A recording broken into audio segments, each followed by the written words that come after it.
လုံးမင်္ဂလာပါကျွန်တော်တော့ပါ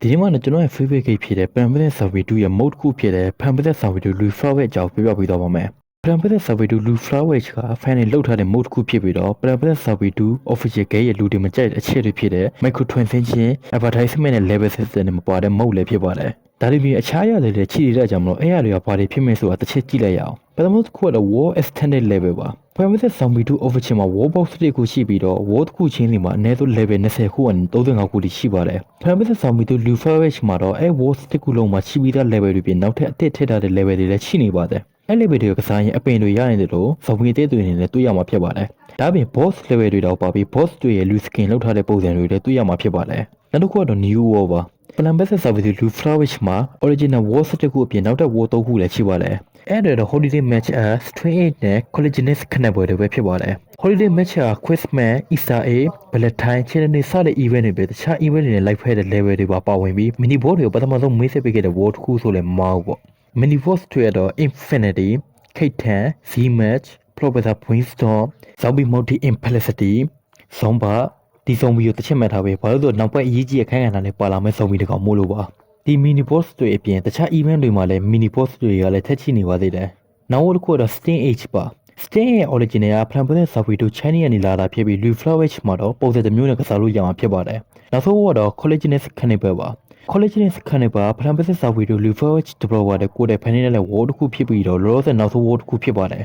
new war ကြောင့်ပြောပြီးဆိုတော့ epic quest ကိုတွားလိုက်ရအောင် epic quest ကတော့အပင်တွေ diamond တွေရဖို့အတွက်ကစားရတဲ့ mode တစ်ခုဖြစ်ပါတယ်ဒါပြင်တချို့ epic quest တွေထဲမှာ story လေးတွေပါနေတာကြောင့်မလို့ကစားနေတဲ့ mode တစ်ခုဆိုလည်းမမဟုတ်ပေါ့နောက်တစ်ခုကတော့ NPC နဲ့တိုင်း event တွေပါဒီ server ရဲ့တိုင်း event တွေမှာ story တွေပါပေမဲ့ NPC အနေနဲ့ကတော့ quest တွေ fan တွေနဲ့ developer မို့တော့ထိုင်နေပဲပတ်ချလင်းနေပါတယ်ဒါပေမဲ့2020ရဲ့ long on တိုင်း event မှာပထမဆုံး NPC ကိုမိတ်ဆက်ပြီးတော့ပါတယ်သူကတော့တခြားမဟုတ်တဲ့စုံမပါဇမအပြတခြား NPC တွေဖြစ်တဲ့ General Combo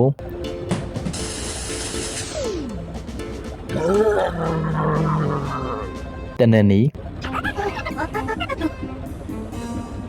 favorite NPC ဖြစ်တဲ့ Anti-Bully Square ဝါဒူဘာဘူဘာ Antelia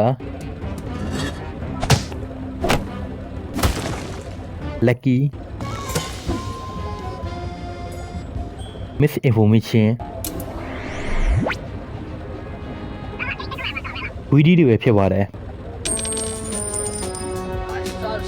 new NPC တွေပါဝင်လာတာကြောင့်မလို့တိုင်း event တွေရဲ့ story တွေကလည်းပို့ပြီးအသက်ဝင်ရတယ်လို့ဖြစ်လာပါတယ်နောက်တစ်ခုကတော့ epic လွန်ပါ epic လွန်က wall တွေနဲ့အတူတူဖြစ်ပြီး epic နဲ့၄ခုရှိပါတယ်အဲ့ဒီကတော့ hypothermic hollow assault air space lunar လွယ်ပြီး market နဲ့ faded fall တွေပဲဖြစ်ပါတယ် epic လွန်တွေကတိုင်း event story တွေဆက်ဆက်နေတာကြောင့်မလို့ story order တဲ့ကစားမယ်ဆိုရင်တော့ hypothermic hollow epic လွန်အရင်ကစားပြီးရနဲ့ assault air space epic လွန်မှာကစားငင်သူ့ချီကတိုင်း event တွေဖြစ်တဲ့ long dawn 2024 hyoko 2024 food fight 2024 baya brain ball 2024 peace defense 2024 lunar zoo year 2025 Zico အိမ်ပိန်2025 banner brain 2025 let order zombie 2025တွေကိုကစားထားရမှာဖြစ်ပါတယ်လူနာလွေးဖို့ market ကစားလို့မယ်ဆိုရင်တော့ The Spring 2025 Purpose Zombie 16 Party Channel 2025 Summerland 2025 Big Brain 2025 Happy Festival 2025 Leonardo 2025 Hugo 2025 Food Point 2025 Baya Brain Ball 2025 Festival 2025တွေရဲ့တိုက် event တွေအရင်ကစားထားရမှာဖြစ်ပါတယ် Fate Forest event တွေကစားလို့မယ်ဆိုရင်တော့ Zico Take Over 2026 Bella Brain 2026 Luna Zoo Year 2026